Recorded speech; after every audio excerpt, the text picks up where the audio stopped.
Alors, bienvenue en direct sur C17 Info. Nous sommes à la caserne des pompiers de Villeneuve-les-Salines. J'ai à mes côtés le capitaine Kofournik. Bonjour capitaine. Bonjour. Alors, merci de nous recevoir. Donc aujourd'hui, journée porte ouverte pour fêter les 40 ans de la caserne. Tout à fait, journée porte ouverte pour le 40e anniversaire du centre de secours de La Rochelle-Villeneuve. Inauguration du centre qui s'est fait donc en mai 1979 et donc nous voici en mai 2019, 40 ans plus tard.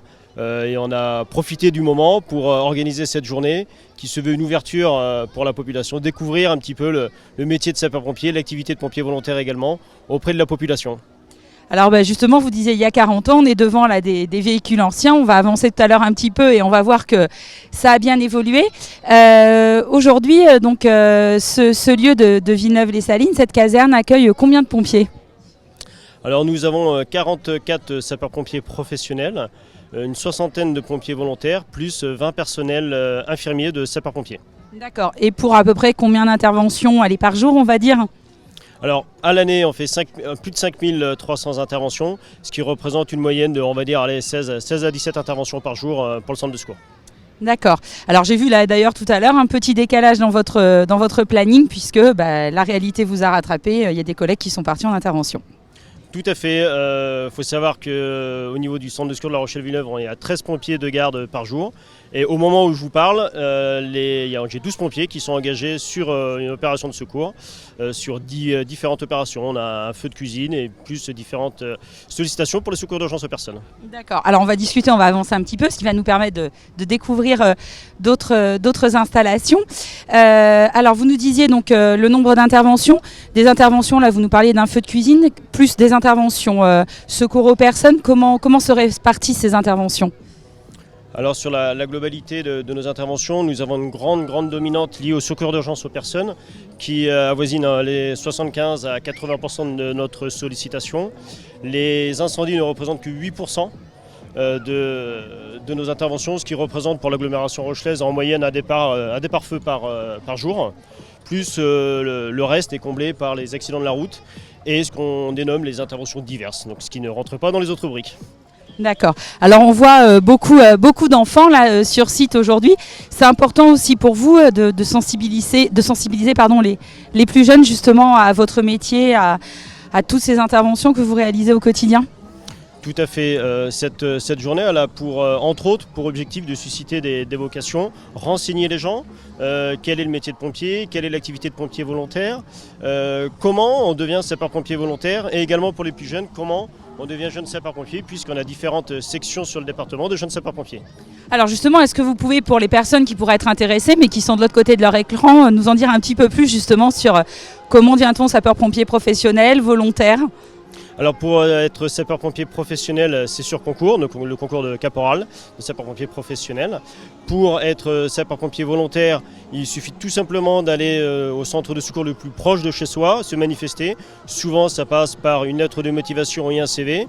Et ensuite on a un entretien donc, avec le chef de centre.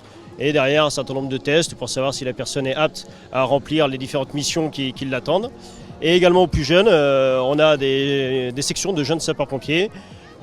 Qui oscille entre l'âge de recrutement, c'est environ 13 ans et demi, 14 ans et demi. C'est une formation qui dure 4 ans et les plus proches sont Châtelaillon et Courson. D'accord. Alors on entend parfois dans l'actualité justement ce débat autour de l'importance des sapeurs-pompiers volontaires. J'imagine que ça vous touche beaucoup. Qu'est-ce que vous pouvez nous en dire ? Alors aujourd'hui, la ville de La Rochelle, le département de Charente-Maritime et de manière nationale, effectivement on recherche toujours des sapeurs-pompiers volontaires puisqu'on a un turnover dans nos effectifs. C'est un engagement complet, un engagement citoyen pour devenir sapeur-pompier volontaire. Donc les personnes qui recherchent de l'action, de l'esprit d'équipe et tout simplement donner un sens à l'engagement qu'on donne, n'hésitez pas à vous rapprocher des différents centres de secours selon votre domiciliation tout simplement. Alors, je crois qu'il y a eu tout à l'heure une démonstration sur une intervention incendie. C'est vrai qu'à La Rochelle, le souvenir de l'hôtel de ville de La Rochelle est encore bien présent et on se souvient de l'importance que vos équipes avaient eue et du rôle qu'ils avaient joué. Tout à l'heure, il me semble, vous avez une démonstration du grimpe.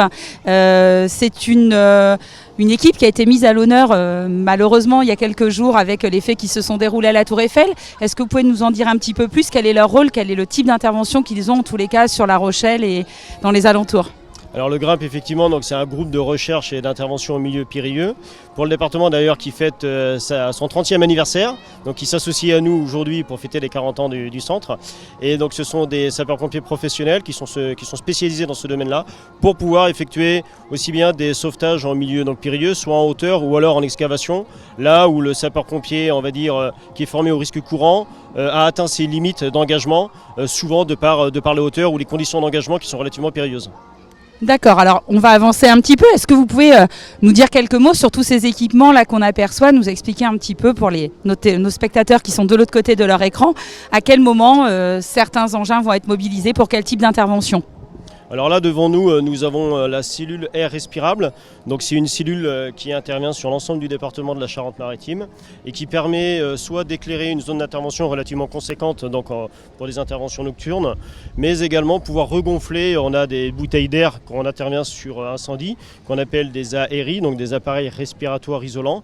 Donc regonfler ces bouteilles qui nous permettent en fin de compte de s'engager dans des milieux relativement hostiles et enfumés et pouvoir être à l'abri justement de ces fumées toxiques dans le cadre des incendies. D'accord.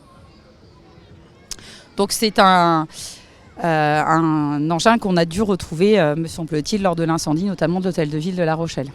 Tout à fait. Typiquement, c'est un engin qui va être engagé sur des feux conséquents et qui nécessite un nombre de sapeurs-pompiers relativement important. Donc tout feu conséquent, vous retrouverez cette cellule. D'accord. On voit d'autres matériels un petit peu plus loin, juste en face de nous. Jean-Michel va nous montrer ça à l'écran. Alors là, quel type d'intervention ? Alors là, les deux engins qui sont à l'entrée du centre, ce sont des camions citernes pour les feux de forêt. Donc ce sont des engins qui interviennent pour les feux de plein air, soit des départs de feu en forêt ou également des départs de feu de champ, que ce soit des blés sur pied, des feux de chaume, ou qui complètent également des dispositifs si on a besoin de ramener de l'eau de manière plus conséquente sur des incendies. Alors, question un peu, on va dire technique également. Nous avons donc 2 casernes à La Rochelle, une ici, une à Mireuil. La répartition pour les interventions, elle se fait comment ? Donc l'engagement opérationnel des sapeurs-pompiers, que ce soit Mireuil ou Villeneuve, c'est qui est le plus rapide par rapport à la localisation du sinistre. Donc de manière générale, l'agglomération rochelaise est divisée en 2, mais on intervient très souvent conjointement puisque certaines missions nécessitent un certain nombre de moyens et personnels. Et comme le feu qui est actuellement en ce moment, on a les sapeurs-pompiers de Villeneuve et les sapeurs-pompiers du Mireuil qui sont engagés conjointement sur un même sinistre. D'accord. Là, aujourd'hui, on voit pas mal de monde. Vous avez une idée du nombre de personnes qui vont venir sur site, qui sont déjà venues peut-être et qui découvrent justement les installations. Peut-être on crée des vocations en même temps d'ailleurs. Alors, c'est toujours un exercice difficile de quantifier. On a mesuré à peu près, on va dire à peu près 1000 visiteurs depuis ce matin. Mais bon, ça reste, on va dire, un chiffre a priori. Voilà. Bon. Là, la porte ouverte, donc jusqu'à quelle heure on peut venir encore vous voir ? Alors jusqu'à 18h, nous fermerons les portes à 18h tranquillement, le temps que les derniers visiteurs ensuite puissent rejoindre, évacuer leurs occupations. Mais vous pouvez venir jusqu'à 18h. D'accord, alors pour les spectateurs qui sont de l'autre côté de leur écran, ils peuvent venir jusqu'à 18h. Qu'est-ce qui les attend encore jusqu'à 18h ? Qu'est-ce qu'ils peuvent venir découvrir ?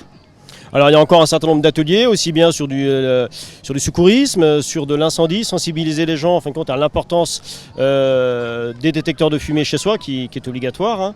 Un certain nombre d'ateliers pour les enfants, que ce soit une tyrolienne, manipuler une lance à incendie, un petit parcours du pompier, puis bien évidemment voir les différents ateliers, les différentes tenues des pompiers et les engins, pour ceux qui restent, puisqu'il y en a un certain nombre qui sont déjà engagés sur l'opération, mais qui devraient revenir d'ici 18h.